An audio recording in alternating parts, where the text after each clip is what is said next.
And you know the thing that gets me about all of this? Ever since the Department of Education started meddling in this, and if you look at when American education really starts to waffle and fall, it's in the late 1970s. Once you centralized education, the Department of Education, everything but education became the Department of Education's issue.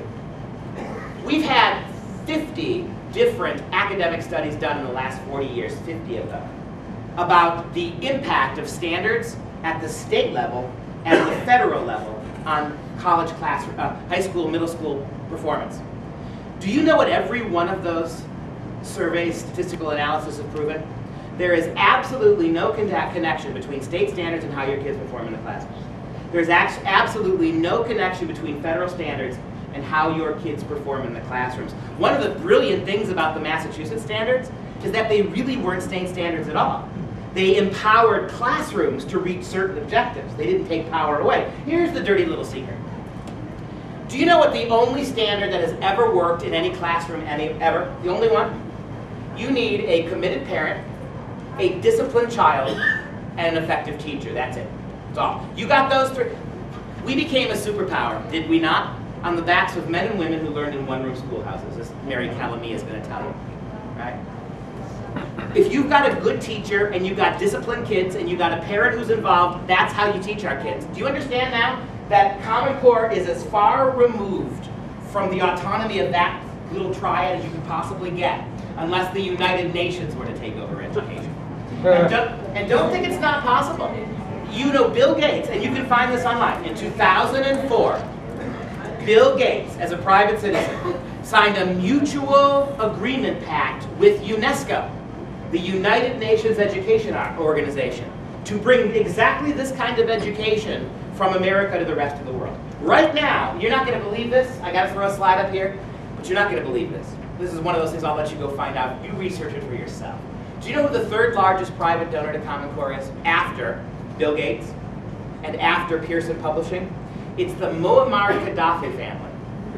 I kid you not. Common Core, Pearson Publishing has opened publishing houses in Kuwait and Qatar. American Common Core is now going into Middle East schools in places like Qatar, United Arab Emirates, and Kuwait already.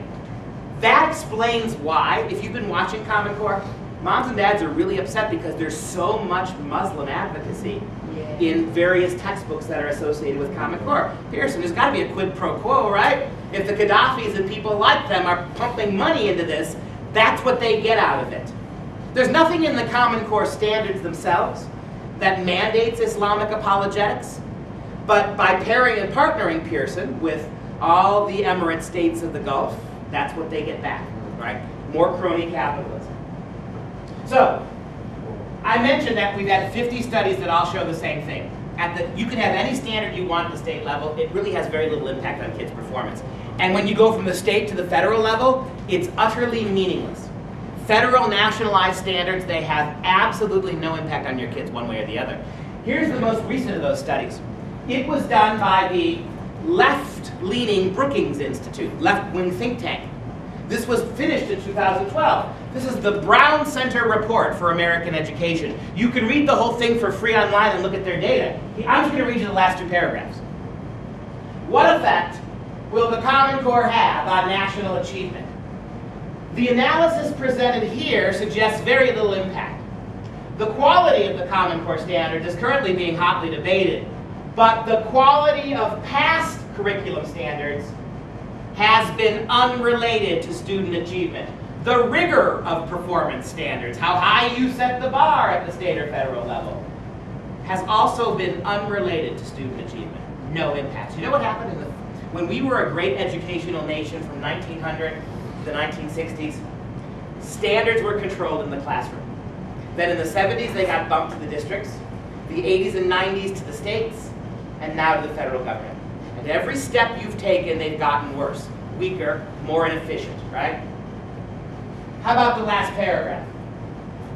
Do not expect much from the Common Core. Education leaders often talk about standards as if they are some kind of system of weights and measures. The word benchmarks is used promiscuously as a synonym for standards.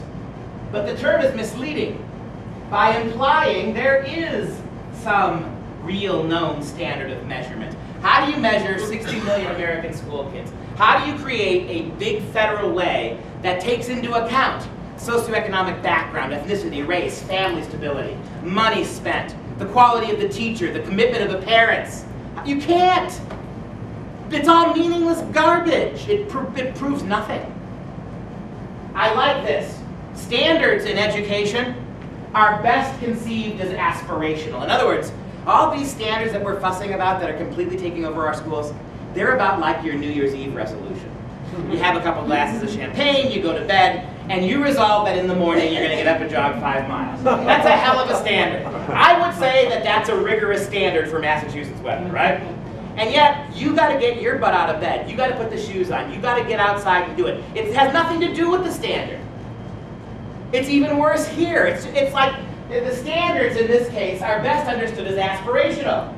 And like a strict diet or a prudent plan to save money, they represent good intentions not often realized. So again, you sold out Massachusetts for what? This isn't going to help your kids. But that's the catch, isn't it? How many American moms and dads hear the word standards and think this must be a good thing? Or assume there weren't any before? Or assume that somehow a federal government who can manage almost nothing well is somehow going to take over education and manage it well? I mean, what evidence do you have that they can do it? Name one thing you think they've really done a good job managing. I can't, and I'll walk back to Wisconsin. If you can tell me the last time the federal government took something over, failed it, and then gave it back to the people. They don't. That's the big deal here. Okay, so we're downhill now. We can, with maybe another half hour, a little bit more, we'll be done. I want to spend some time on the standards. Before I do, I have to underscore this for you. Even if you think you like the standards, even if you think Common Core is a great idea, how in the world do we allow it to stand the way it was done? We are not a free people. We are not a constitutional republic anymore if this is allowed to stand. Even if you think it's a good idea. The deception, the lying, the baiting and switching, the false premises, the threats, the bullying, the blackmail and the intimidation, all done by people largely off the grid. Who is Bill Gates to be bragging about stimulus money going to the Department of Education? Who is David Coleman to tell you that your teachers, none of them ever, will ever be able to teach anything other than what we tell them to? Who is he to do that? Oh, it's a simple matter now to point out the flaws and deficiencies in standards. I got to give you one tiny little last history lesson, then I'll stop. But this is the big one, because I think accountability and transparency matter. I'm trying to be transparent here by showing you where I'm getting all my information and giving it to you. But they haven't been. The Common Core people did something you might be tempted to think was a good idea. After the standards were finally written, they convened a committee. They brought in 29 people from across the country, came to Washington, D.C. They called this committee the Validation Committee. And the Common Core paid them to evaluate the Common Core standards. They gave this committee absolute carte blanche. That committee could throw the standards out, could rewrite them, could validate them, say they're great. The interesting thing about the Validation Committee is they only brought in one math specialist and one English specialist. That was it. Only one mathematician who had any experience writing standards, and only one professor of English who had any experience with this. And you know she's a native daughter, Dr. Sandy Stotsky from Massachusetts. She lives here, and she was a professor for a long time down at the University of Arkansas. She was one of the major players that wrote the Massachusetts standards, which were so good relatively. So Dr. Stotsky, the only English professor with any standard writing experience, she said about Common Core, and I quote, "Get rid of them. These standards in English writing and comprehension are going to set our kids 3 years behind the 3 years they're already behind the rest of the world, the high-achieving nations of the world. Get rid of them." The math professor, if you can believe it, is even more impressive. He's a retired Stanford University math professor by the name of James Milgram. And most of the math that was done to get us to the moon in the 1960s, he did it as a young man. Wow. Most of those calculations were his. He was the only math expert brought in, the only person with standards experience. And he said, and I quote, It is an absolute joke to think that Common Core math will prepare your kids for college-level math or for STEM careers. Careers in science, technology, engineering, and math. You know, those unimportant subjects. It's a joke, he said. Get rid of them immediately. Milgram and Stotsky convinced a bunch of other people on that committee to vote no. You know what the Common Core did? They just cut them out of the final document. They just erased them and their objections from the final report and validated anyway.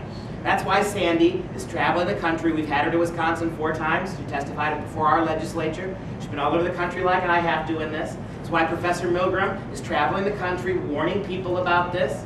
Transparency. The people Common Core hired said it's a disaster, many of them. And they were not listened to, they were merely erased. And that's a fact. And ask, you can go type in Stotsky's name into Google. You'll hear her tell you 1,000 different websites, right? Well, she's been all over the place. So this comes directly from Sandy, and it makes sense to me as an English professor. What's the problem with the English standards? Well, for starters, at every grade level in Common Core requires that kids do 50% more writing and 50% less reading than ever before. And we all know, everybody knows, that kids only learn how to write well after they learn how to read well.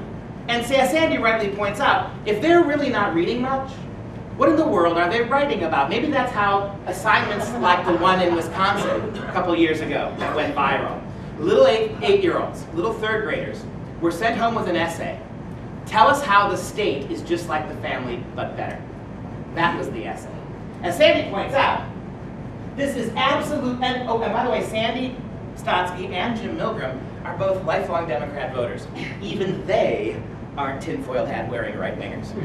But as Sandy points out, what you're setting up is a situation here where there is much, much more indoctrination going on in our schools. Another thing about Common Core is that at every grade level, Common Core mandates that 50% of the literature that kids used to read in English classes is pulled out, and it's replaced by so-called informational texts, many of which come directly from the federal government. Why do you read literature in English class? When you put your kids and grandkids to bed at night, you read them a bedtime story, don't you? I mean, the purpose is to get them to go to sleep. So if you want them to go to sleep at night, why don't you read them a Bill Gates computer manual? We would do a better job. So you don't, though. You read them stories that get their little hearts pounding, their little eyelids fluttering. In other words, when you put them to bed, the stories are actually kind of wiring them up. But you do it because intrinsically you know that's how kids love to read, stories.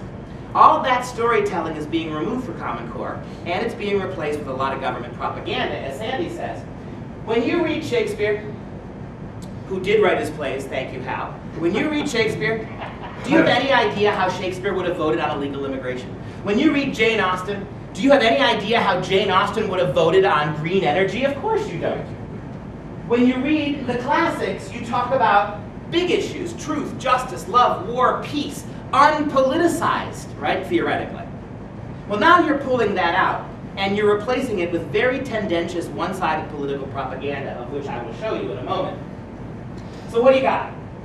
Much less discussion of what you used to have in English class, discussion about character, ethics, morality, and much more indoctrination. Much less classic literature and much more informational texts like these. By the time your daughter's a freshman in high school, this is an English class, mind you. By the time your daughter's a freshman in high school, she's going to be reading things like this. Recommended levels of insulation. A report released in 2010 by the EPA and the Department of Energy. Read it? It's a 50-page, it's not a story, it's a 50-page regulatory document about the environmentally correct way to insulate new buildings. Is that something that's calculated to make your freshman daughter want to read more? Sandy rightly estimates that about 35% of the informational texts that are replacing literature in your kid's classroom all deal with man-made global warming and the undeniability of it and America's exclusive responsibility for it. That's it. Critical thinking, as Dr. Stotsky points out, is when you expose kids to multiple perspectives and you let them decide. They don't do that in Common Core. It's all one-sided all the time. By the time your son's in 10th grade, how about this little gem? They're going to be reading President Obama's own executive orders from the White House. Executive Order 13423, strengthening federal environmental, energy, and transportation management. How about a long essay on the evolution of the grocery bag? Spoiler alert, Paper and plastic are both bad in America and destroying the planet. That little ditty of an article, by the way, it helped convince the California legislature to ban plastic bags across the state, which they did. No plastic bags in California. And many, many more like this, right? Why are your kids, even if you think it is the job of the schools to convince your kids of global warming, why are they doing this in English class? And what aren't you doing if you're doing this stuff, right? And then, as Sandy points out, of what little literature is actually left in Common Core, why did they pick the stuff they picked? Much of it is high. You heard the Washington Democrats, you heard the Chicago Teachers Union label Common Core developmentally inappropriate. One of the things they meant by that, why in the world of what little literature is left in Common Core is so much of it so graphically sexual? Why is there so much quasi-pornography in the high school levels? Why are there so many sexually inappropriate assignments for kids at younger grades? What's it doing there? One book in question is this one. This is Toni Morrison's The Bluest Eye. Now, Morrison is a great writer. She's an African-American novelist. She's a Nobel Prize winner, but we would not assign this book to freshmen in college. It's all about a 12-year-old girl who's a victim of rape and incest. And in the course of the book, she comes to bond with her rapist, and she writes in shockingly graphic terms about the nature of the sexual encounters.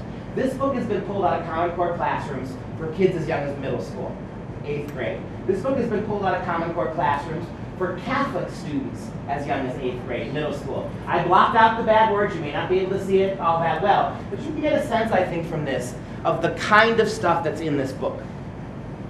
There are over 36 books like this, books like Black Swan, books like Dreaming in Cuban, that have startlingly graphic sexuality almost on every page. Why, as Dr. Spotsky points out, if you're going to take out all the literature, why do you put this stuff in its place? So between the government propaganda and the radical sexualization of what your kids are reading, right, what is the purpose of these English standards? And it's not just the high school kids. Here's a typical Common Core assignment for an 8-year-old, a 3rd grader. Notice that Mom crossed it out. If you got moms, have you noticed this? Moms all across the country are sending back homework assignments saying, I'm not telling my kids those things. Mom crossed it out and she wrote, inappropriate. I'm not explaining this to an 8-year-old. Let me read the paragraph. You know, it's a typical English assignment. Send the kids home with a paragraph or a page and have them read it and then answer some questions. What is the main theme of the paragraph? Who are the main characters? Okay, great. Perfectly acceptable assignment. Now listen to the paragraph that Common Core sent home to the 8-year-olds. Ruby sat on the bed she shared with her husband, holding a hair clip. There was something mysterious and powerful about the cheaply manufactured neon hair clip that she was fondling in her newly suspicious palms. She didn't recognize the hair clip. It was too big to be their daughter's, and Ruby was sure it wasn't hers. She hadn't had friends over in weeks. But here was this hair clip, little and green, with a few long black hair strands caught in it. Ruby ran her fingers through her own blonde hair. She had just been vacuuming when she noticed the small, bright green object under the bed. Now their life would never be the same. She would wait here until her husband Mike came home. And of course, to get the right answer, the astute 8-year-old has to conclude that Dad's having an adulterous affair in Mom's bed. That's why Mom crossed it out and sent it home. So even for the way the math questions are staged involve, and I'll show you some of those in a moment, highly sexualized situations. What do they do? There's an obvious answer for this. Are you ready to hear it? You want to wait? The obvious answer to this is one of the ways you pull kids away from their parents, one of the ways you break kids down, particularly from the Judeo-Christian morality they get in the home, one of the ways you undercut that so you can make them better citizens of the state is to sexualize them at young ages. Shockingly and frankly, as a way of breaking down the morality moms are trying to instill, because then you can reinscribe them. And so what? Let's talk about the math for a moment. We're going to come back and double back around. So I'm talking to Jim. We had Milgram come to Wisconsin too. Talking to the good professor about Common Core math. And he's bemused by it. He's convinced it's an absolute failure. It's not just a failure, it's dangerous. In asking him what his major concerns about Common Core math were, he said, well, first of all, it's a lie that it's ever been tested. First thing I did when I got to the committee, he said, is, okay, you say you've benchmarked this. Show me the math. And the whole time he was on that committee, they never provided. In fact, 6 years into Common Core, no one has ever seen any evidence that any real scientific analysis was ever done of this. It's all just a sham. That was his first problem. Second problem, he says, is that Common Core is designed. Its main idea is not to teach your kids math at a high level. It is what he calls it is social justice math. And what does he mean by that? Think about your own days in school. What percentage of kids in any given math class could really, really intuitively get math? 10%, 15 maybe? And the higher you go, the fewer the kids that can really get it, right? Math is hard. We're not all geared for it. Look, when I was in 3rd grade, I had a 2nd grade reading level. And I still have a when I was in 3rd grade, I had a 2nd grade math level. I still have a 2nd grade math level. I mean, in my math, I can basically balance a checkbook and leave a tip. Although, I always leave 20% because I can't figure out the half. They do all right. But hey, I've managed, despite what my wife says, I've managed to be moderately successful in life. But when I was in 3rd grade, I also had a high school reading level. And I was allowed to read high school books. Probably why I entered the high finance world of English professor, right? Because I could read. Do you know we've lost more gifted and talented education programs in the last 2 years than in the last 40 years combined? Because this is not common. If your kids are common, then no kid gets to jump ahead in any one area. The purpose of Common Core is not to let your kid figure out what she's good at and give her a basic education while encouraging her at what she's good at. It's designed to force all kids to be the same kid, hence common, right? So in me, I could really read ahead in English, but I was behind in math. Both of those things now have to be corrected. And the only way you correct it is to pull me down. In fact, with things like Common Core, kids who exceed the standard are actually a bigger problem than kids who fail it. Because you can always dumb down a standard. Every time you lower the standard a tick, more kids get included. Every time you raise the standard a tick, more kids fall off. Common Core, as Professor Milgram says, is aiming for a culture where every kid knows a little bit of math, but no kid knows more than anybody else. And the only way you do that is to punish the kids who really understand math. How? Well, take a listen to this. Hard to make this up. The young woman in the video, she is a community organizer from Chicago. And now she's the curriculum director at Illinois Gray Lake School System. In this short clip, she lays out the fundamental philosophy of Common Core math. But even under the new Common Core, even if they said 3 times 4 was 11, if they were able to explain their reasoning and explain how they came up with their answer really in words and oral explanations, and they showed it in a picture, but they just got the final number wrong, we're really more focusing on how and the way we... In other words, if a kid can explain why they thought a wrong answer was right, they get credit for it. Not partial credit. We're much more concerned about the thinking. And look, one of the primary ways, as Milgram reminds us, that Common Core math is taught to elementary school kids, the youngest kids, where math foundations are built, teachers don't teach it anymore. You take a group of elementary school kids, you put them in groups of 2 and 3, and you hand them simple math problems. The purpose of the assignment for the kids is not to get the right answer. It's to get all 3 kids in the group to agree on what they think the answer is. So we have a ridiculous situation in New York where a 2nd grade boy, 3rd grade boy, is taking a math exam, and the question is 7 times 6. He writes 42, but he gets the answer marked wrong.